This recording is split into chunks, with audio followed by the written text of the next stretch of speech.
प्रेम से बोलिए प्रिय भक्तगणों, ओम विष्णवे नमः। नमस्कार प्रिय भक्तगणों, स्वागत है आप सभी का आपके अपने चैनल ज्ञान अर्थ में। आप सभी का दिन शुभ और मंगलमय हो। श्रोताओं, आज पाप मोचनी एकादशी है। आज एकादशी के अवसर पर आप रसपान करेंगे पाप मोचनी एकादशी की पावन एवं पौराणिक व्रत कथा, जिसके श्रवण मात्र से साधक के सभी पापों का क्षय हो जाता है। आइए ध्यान लगाकर रसपान करते हैं चैत्र मास में पाप मोचनी एकादशी की पावन एवं प्रचलित व्रत कथा। ध्यान लगाकर सुनिएगा श्रोताओं।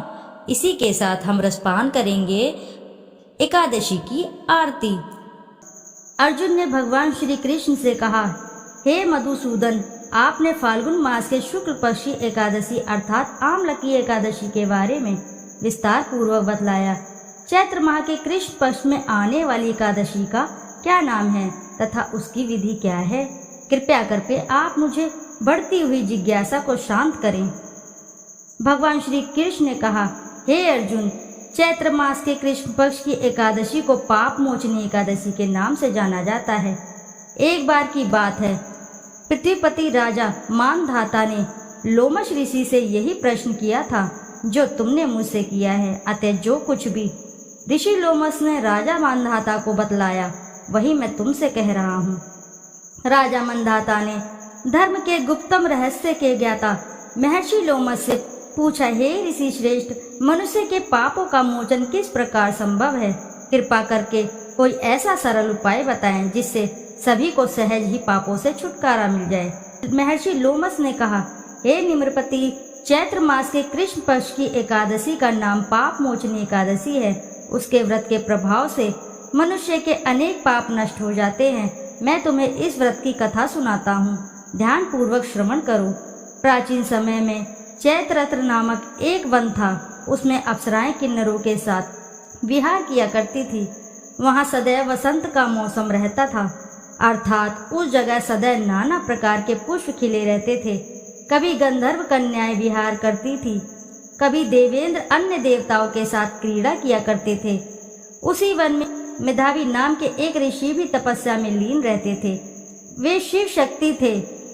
एक दिन मंजू घोषा नामक एक अप्सरा ने उसको मोहित कर उनकी निकटता को लाभ उठाने की चेष्टा की। इसलिए वह कुछ दूरी पर बैठ वीणा बजाकर मधुर स्वर में गाने लगी। उसी समय शिव भक्त महर्षि मेधावी को कामदेव भी जीतने का प्रयास करने लगे। कामदेव ने उस सुंदर अप्सरा के भ्रू का धनुष बनाया, कटाक्ष को उसकी प्रत्यंचा बनाई और उसके नेत्र को मंजू घोषा अप्सरा का सेनापति बनाया। इस तरह कामदेव अपने शत्रु भक्त को जीतने को तैयार हुआ। उस समय महर्षि मेधावी भी युवावस्था में थे और काफी हृष्ट पुरुष थे। उन्होंने यज्ञ उपवीत तथा दंड धारण कर रखा था। वे दूसरे कामदेव के समान प्रतीत हो रहे थे। उस समय उस मुनि को देखकर कामदेव के वश में हुई मंजू घोषा ने धीरे धीरे मधुर वाणी से वीणा पर ज्ञान शुरू किया। तो महर्षि मेधावी भी मंजू घोषा के मधुर गाने पर तथा उसके सौंदर्य पर मोहित हो गए। वह अप्सरा मेधावी मुनि को कामदेव से पीड़ित जानकर उनसे आलिंगन करने लगी। महर्षि मेधावी उसके सौंदर्य पर मोहित होकर शिव रहस्य को भूल गए और काम के वशीभूत में होकर उसके साथ रमण करने लगे। काम के वशीभूत में होने के कारण मुनि को उस समय दिन रात का कुछ भी ज्ञान न रहा और काफी समय तक वह रमण करते रहे। तदुपरांत मंजू घोषा उस मुनि से बोली, हे ऋषिवर, अब मुझे बहुत समय हो गया है, अतः स्वर्ग जाने की आज्ञा दीजिए। अप्सरा की बात सुनकर ऋषि ने कहा, हे मुनि, संध्या को तो आई हो, प्रातः होने पर चली जाना। ऋषि के ऐसे वचनों को सुनकर अप्सरा उनके साथ रमण करने लगी। इसी प्रकार दोनों ने साथ साथ बहुत समय बिताया। मंजू घोषा ने एक दिन ऋषि से कहा, हे विप्र, अब आप मुझे स्वर्ग जाने की आज्ञा दीजिए। मुनि ने इस बार भी वही कहा, हे रूपसी, अभी ज्यादा समय व्यतीत नहीं हुआ है, कुछ समय और ठहरो। मुनि की यह बात सुनकर अप्सरा ने कहा, हे ऋषिवर, आपकी रात तो बहुत लंबी है, आप स्वयं ही सोचिए कि मुझे आपके पास आए कितना समय हो गया, अब और ज्यादा समय तक ठहरना क्या उचित है? अप्सरा की बात सुन मुनि को समय का बोध हुआ और वह गंभीरता पूर्वक विचार करने लगे। जब उन्हें समय का ज्ञान हुआ कि उन्हें रमण करते हुए 57 वर्ष व्यतीत हो चुके हैं, तो उस अप्सरा को वह काल का रूप समझने लगे। इतना ज्यादा समय भोग विलास में व्यर्थ चला जाने पर उन्हें बड़ा क्रोध आया। अब वह भयंकर क्रोध में जलते हुए उस तप नाश करने वाली अप्सरा की तरफ भ्रिकुटी तान कर देखने लगे। क्रोध से उनके अधर कांपने लगे और इंद्रियां बेकाबू होने लगी। क्रोध से थर्राते स्वर में मुनि ने उस अप्सरा से कहा, मेरे तप को नष्ट करने वाली दुष्टा, तू महापापिन और बहुत ही दुराचारिणी है।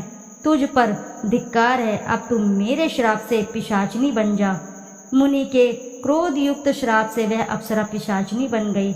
यह देख वह व्यतीत होकर बोली, हे ऋषिवर, अब मुझ पर क्रोध त्याग कर प्रसन्न होइए। कृपा करके बताइए कि इस शाप का निवारण किस प्रकार होगा। विद्वानों ने कहा, साधुओं की संगत अच्छा फल देने वाली होती है और आपके साथ तो मेरे वर्ष व्यतीत हुए हैं, अतः अब आप मुझ पर प्रसन्न हो जाइए, अन्यथा लोग कहेंगे कि एक पुण्य आत्मा के साथ रहने पर मंजुघोषा को पिशाचिनी बनना पड़ा।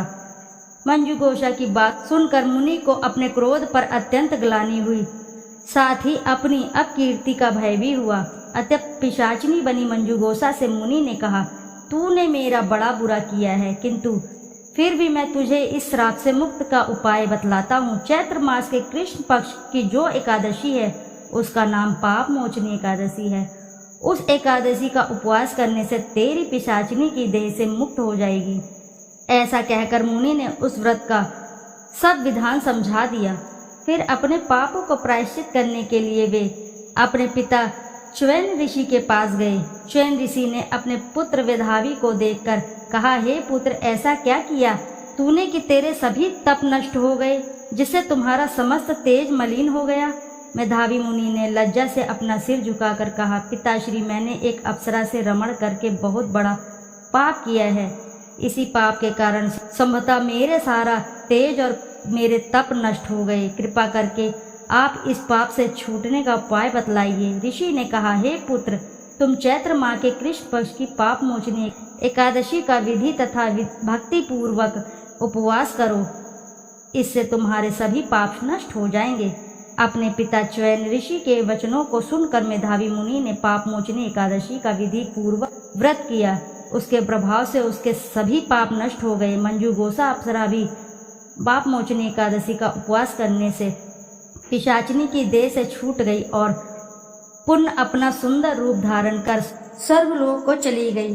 अतः हे नारद, जो कोई मनुष्य विधि पूर्वक इस व्रत को करेगा उसके सारे पापों की मुक्ति होना निश्चित है, और जो कोई इस व्रत के महात्म्य को पढ़ता है और सुनता है और सुनाता है उसे सारे संकटों से मुक्ति मिल जाती है। आइए दोस्तों, अब करते हैं एकादशी माता की आरती। ओम जय एकादशी, जय एकादशी, जय एकादशी माता, विष्णु पूजा को धारण कर शक्ति मुक्ति पाता। ओम जय एकादशी, तेरे नाम गिनाऊं देवी, भक्ति प्रदान करनी, गण गौरव की देनी माता, शास्त्रों में वरिणी। ओम जय एकादशी, मार्गशीर्ष के कृष्ण पक्ष की उत्पन्ना विश्वतारण जन्मी, शुक्ल पक्ष में होई मोक्षदा मुक्तिदाता बन आई। ओम जय एकादशी माता, पौष के कृष्ण पक्ष की सफला नामक है, शुक्ल पक्ष में होए पुत्रदा आनंद अधिक रहे। ओम जय एकादशी। नाम षष्ठीला माघ मास में कृष्ण पक्ष आवे, शुक्ल पक्ष में जया कहावे, विजय सदा पावे। ओम जय एकादशी। विजय फागुन में कृष्ण पक्ष में शुक्ला आम्ल की, पाप मोक्षनी कृष्ण पक्ष में चैत्र महाबली की। ओम जय एकादशी। चैत्र शुक्ल में नाम कामदा धन देने वाली, नाम बरुथिनी कृष्ण पक्ष में बैसाख महावाली। ओम जय एकादशी। शुक्ल पक्ष में होए मोहिनी, अपरा ज्येष्ठ कृष्ण पक्षी, नाम निर्जला सब सुख करनी, शुक्ल पक्ष रखी। ओम जय एकादशी। योगिनी नाम आषाढ़ में जानो, कृष्ण पक्ष करनी, देव शयनिनी नाम कहायो, शुक्ल पक्ष धरनी। ओम जय एकादशी। कामिका श्रावण मास में आवे, कृष्ण पक्ष कहिए, श्रावण शुक्ल होए पवित्रदा, आनंद से रहिए। ओम जय एकादशी। ओम जय एकादशी।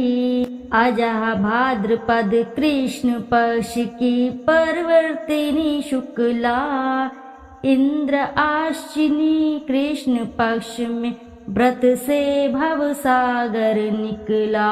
ओम जय एकादशी। पंपकुशा है शुक्ल पक्ष में अपहरणहारी, रमा मास कार्तिक में आवे, सुखदायक भारी। ओम जय एकादशी। देव उत्थानी शुक्ल पक्ष की दुख नाशक मैया, पावन मास में करूं विनती, पार करो नैया। ओम जय एकादशी। परमा कृष्ण पक्ष में होती जन मंगल करनी, शुक्ल मास में होए पद्मिनी, दुख दरिद्र हरनी। ओम जय एकादशी।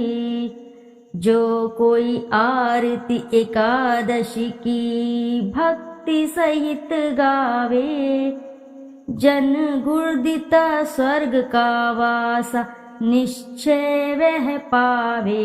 ओम जय एकादशी। तो बोलो जय एकादशी मैया की जय। तो भक्तों, यदि आपको कथा और आरती अच्छी लगी है तो वीडियो को ज़रूर लाइक करें और साथ ही चैनल को सब्सक्राइब करें, और एक बार अपनी सच्ची श्रद्धा से कमेंट बॉक्स में ज़रूर लिख दें, जय श्री एकादशी मैया की जय, जय श्री लक्ष्मी नारायण की जय। फिर मिलते हैं आपसे ऐसी ही किसी कथा कहानी में, जब तक के लिए नमस्कार।